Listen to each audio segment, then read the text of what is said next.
Hi friends, good morning. இன்றைக்கு நாங்கள் படிக்க போகிறது ப்ரெசன்ட் டென்ஸில் லிங்கிங் வேர்ப்ஸான பியை கொண்டு எவ்வாறு கேள்வியாக மாற்றுவது என்பது தொடர்பாக பார்ப்போம். ஏற்கனவே நாங்கள் வசனம் அமைப்பதும் எதிர்மறை வசனம் எவ்வாறு அமைக்கப்படுகின்றது என்பது தொடர்பாகவும் பார்த்தோம். இன்றைக்கு நாங்கள் அந்த லிங்கிங் வேர்ப்ஸை வச்சு எவ்வாறு கேள்வி அமைக்கிறது என்பது தொடர்பாக பார்ப்போம். ஏற்கனவே நாங்கள் பார்த்தாங்கள் ஐ என்றதுக்கு இந்த பி என்ற லிங்கிங் வேர்ப்ஸ் ஆமாக வருது. படர்க்கை ஒருமை எல்லாத்துக்கும் இஸ்ஸாக வருது. பன்மை எல்லாத்துக்கும் ஆவாக வருகின்றது. என்ன அப்ப ஐ ஆம் எ டீச்சர், நான் ஒரு ஆசிரியராக இருக்கின்றேன். இது நாங்கள் பார்த்தினாங்க. யூ ஆர் எ டாக்டர், நீங்கள் ஒரு வைத்தியராக இருக்கிறீர்கள். எதிர்மறை வசனங்கள் பார்த்தினாங்க. அதுல என்ன செய்யினாங்க, இந்த ஆமிஸாருக்கு பக்கத்துல நோட் சேர்த்தினாங்க. நோட் சேர்ப்பதன் மூலம் என்னவா இருந்தது, எதிர்மறை வசனமாக அது அமைக்கப்பட்டது. இன்றைக்கு நாங்கள் எவ்வாறு கேள்வி அமைப்பது என்பது தொடர்பாக பார்ப்போம். இதுல பாருங்க, I you he she it we you they இருக்குது. வேறு ஒன்றும் இல்லை. நாங்கள் என்ன செய்யறாங்க, எழுவாய்க்கு பக்கத்துல ஆமிசார் போட்டுனாங்க. எதிர்மறையா மாத்திரத்துக்கு நோட் போட்டுனாங்க. இப்ப என்ன செய்யறோம்டா, இந்த ஆமிசாரை கொண்டு வந்து சப்ஜெக்டுக்கு முன்னுக்கு போட்டோம்னு சொன்னா கேள்வியாக மாற்றம் அடைகின்றது. சரியா? இப்ப நீங்கள் ஒரு ஆசிரியர் என்ன சொன்னாங்க, டீச்சர். அப்ப கேள்வியா மாத்தக்கு என்ன செய்யறோம், நீங்கள் ஒரு ஆசிரியரா. ஓகே, அவன் ஒரு ஆசிரியர் என்றால் அவன் ஒரு ஆசிரியராக இருக்கின்றான். அப்ப ஆங்கிலத்துல என்ன சொல்ல போறோம், ஹி இஸ் எ டீச்சர். என்ன, அவன் ஒரு ஆசிரியர், ஹி இஸ் எ டீச்சர்.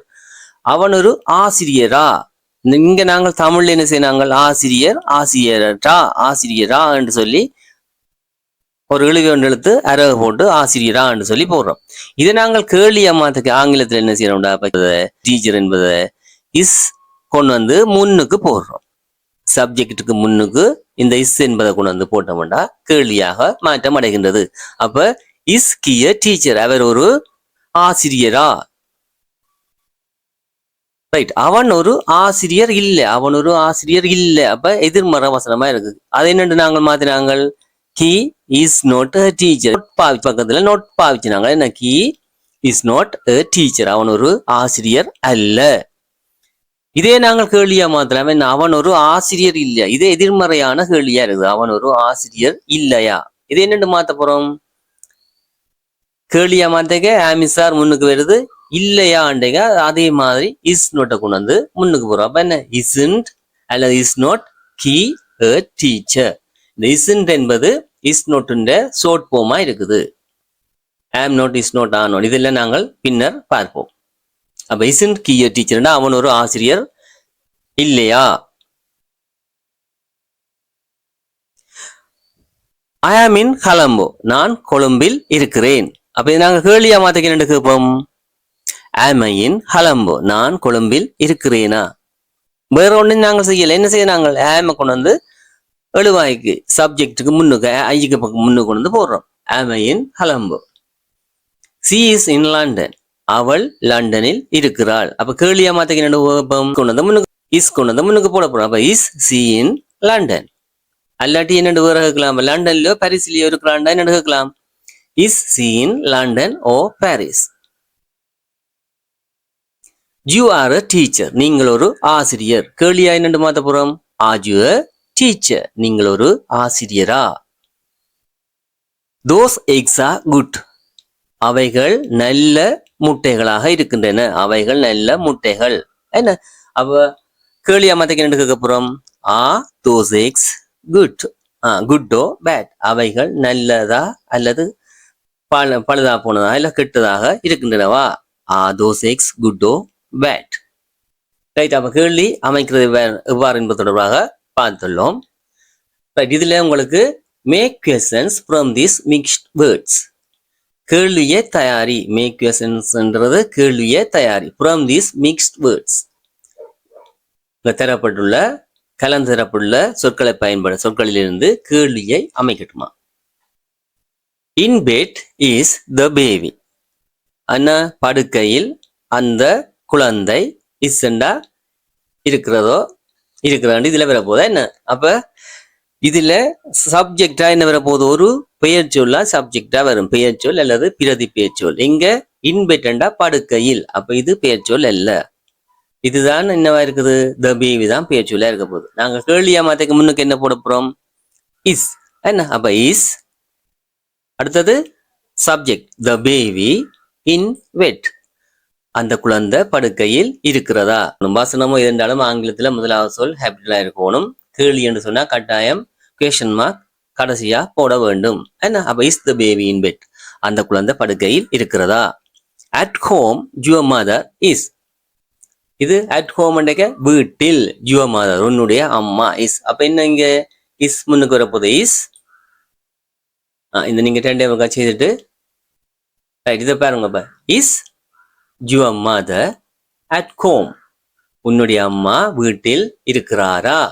அதே மாதிரி அடுத்தது இஸ், இங்க அட் நைட் வருது. அட் நைட்டா இடவா இருக்குது என்பது என்னவா இருக்குது, காலத்தை காட்டுது. அப்ப அது இப்போ அங்க வரப்போது கடைசியா வரும். என்ன அப்ப இஸ் திஸ் இஸ் ஸ்கூல். ரெண்டும் வினைகள் காணப்பட்டு சொன்னா இப்பவும் ரெண்டாவது வினை சப்ஜெக்டுக்கு அடுத்ததா வரப்போகுது. சரியா. அப்ப is this is school open at night, இந்த பாடசாலை இரவில் திறக்கிறதா இல்ல திறந்திருக்கிறதா. ஓகே ரைட், இந்த ரெண்டும் நீங்க செய்யுங்க. ஓகே, இதுல என்ன முதலாக வரப்போது, யுவர் பென்ஸ்டா உங்களுடைய பேனைகள், இன் யுவர் பேக்டா உன்னுடைய பையில். அப்ப என்ன கேள்வியா மாத்துவோம், your pens in your bag, உங்களுடைய பேனைகள் உங்களுடைய பையில் இருக்கின்றனவா.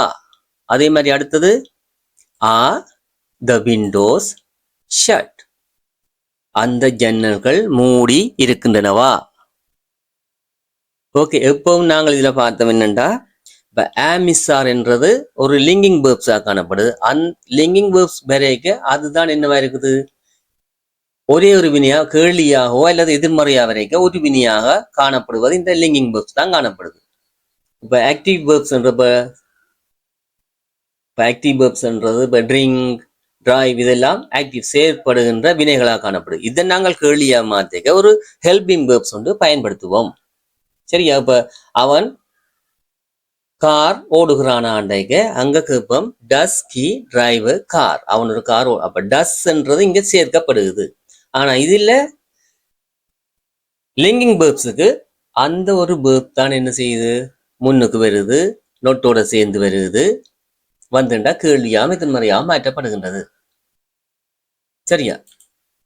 ரைட், அடுத்து நாங்கள் பார்ப்போம் make sentences, negative sentences, questions and negative questions. இந்த நெகட்டிவ் என்பது அடிப்படையில் ரைட். இதுல 3 சொற்கள் தரப்படுகின்றது. த விண்டோஸ், பி ஷட் அண்டா அந்த ஜன்னல்கள், ஷட் அண்டா மூடப்பட்டு எல்லாம் மூடி, பி என்றது என்ன வரப்போது ஆமிசாரா வரும். என்ன ரைட். இதுல கீழ் சென்டென்ஸ் வசனம் அமைக்கட்டும். அப்ப த விண்டோஸ், அப்ப அது அப்படியே வரப்போது என்ன, அந்த ஜன்னல்கள், த விண்டோஸ். பெண்மை, எஸ் சேர்த்திருக்கால பெண்மை என்று தெரியும். அப்ப பெண்மை இது என்ன வரப்போகுது, பி என்றது என்ன வரப்போகுது, த விண்டோஸ் ஷட், அந்த ஜன்னல்கள் மூடி இருக்கின்றன. ரைட்டா. இதை நாங்கள் எதிர்மறையா மாத்தக்க என்ன செய்வோம், இந்த ஆவோட இப்ப நெகட்டிவ் சென்டென்ஸ் எதிர்மறை தானே, ஆவோட நோட் சேர்க்கிறோம். அப்ப என்ன எழுதுவோம், த விண்டோஸ் நாட் ஷட், அந்த ஜன்னல்கள் மூடி இருக்கவில்லை. கேள்வியா மாத்திரம், கேள்வியா மாத்தக்கு என்ன செய்யறோம், என்னன்னு தெரியும் உங்களுக்கு, ஆவை கொண்டு வந்து முன்னுக்கு போடுறோம். அப்ப த விண்டோஸ் ஷட், அந்த ஜன்னல்கள் மூடி இருக்கின்றனவா. எதிர்மறை கேள்வியா மாத்தக்கு என்ன செய்யப்படுறோம், இந்த ஆவோட நோட்டை போடுறோம். அப்ப நோட் த விண்டோஸ், அந்த ஜன்னல்கள் மூடி இருக்கவில்லையா. ஓகே, அடுத்தது பார்ப்போம். சி பி இன் லண்டன், இந்த பி என்பதுதான் என்னவா வருது, ஆமிசாரா வருது. அப்ப சிக்கு பக்கத்துல இந்த பி வரைக்கும் என்னவா வரப்போகுது, சி என்றது படருக்கு வருமே, அவள். அப்ப என்ன வரும் இங்க இஸ். என்ன அப்ப வசனம் என்னண்டு, சி இஸ் இன் லண்டன், அவள் லண்டனில் இருக்கிறாள். எதிர்மறை வசனமா என்ன வைக்க போறோம், அப்ப அவள் லண்டனில் இல்லையண்டைக்க she is not in London, அவள் லண்டனில் இருக்கவில்லை அல்லது இல்லை. கேள்வியா மாத்தக்கு என்ன கேட்போம்? இஸ் முன்னுக்கு வருது என்ன? அப்ப is C in London. Is C in London. அவள் லண்டனில் இருக்கிறாளா? எதிர்மறையாக கேட்க என்ன கேட்போம்? அவள் லண்டனில் இல்லையா? அப்ப isn't she in லண்டன். அவள் லண்டனில் இருக்கவில்லையா? ஓகேயா? இப்ப நாங்க என்ன படிச்சிருக்கோம்? மிஸ்ஸார வச்சு வசனம் அமைக்கிறது, எதிர்மறை அமைக்கிறது, கேள்வியா மாத்துறது பார்த்திருக்கோம். ஆங்கிலம் தெரியாது என்பவர்கள் இதை எழுதி நீங்கள் செய்து கொண்டு வந்தீங்கன்னு சொன்னா வேற எந்த ஒரு பிராக்டிஸும் நீங்க எடுக்கிறது. இது ஒருக்கா எழுதி ஒருக்கா படிக்கிறீங்க, அடுத்த கிளாஸுக்கு முதல் பாக்குறீங்க. அப்படி நீங்கள் செய்கிற எக்ஸசைஸ் செய்து கொண்டு வந்தீங்கன்னா நிச்சயமா உங்களுக்கு ஆங்கிலம் என்பது ஒரு பயம் இருக்காது, பிரச்சனை இருக்காது. நீங்க கதைப்பீங்கன்னு நான் உடனே சொல்ல வரல. கதைக்கிறதுக்கு நீங்க அடுத்தபடியா வரணும். முதல்ல உங்களுக்கு ஆங்கிலம் என்பது பிரச்சனை இல்லை. ஆங்கிலம் என்பது உங்களுக்கு விருப்பமானதாக, உங்களுக்கு தெரிஞ்சதாக மாறும். இது உங்களுக்கு பிடிச்சிருந்துன்னு சொன்னா மறக்காம லைக் பண்ணுங்க, கமெண்ட் பண்ணுங்க, சப்ஸ்கிரைப் பண்ணுங்க. உங்களுக்கு ரொம்ப பிடிச்சிருக்குன்னு சொன்னா உங்களுக்கு தெரிந்தவர்களுக்கும் ஷேர் பண்ணுங்க. Thank you friends. Bye. Take care.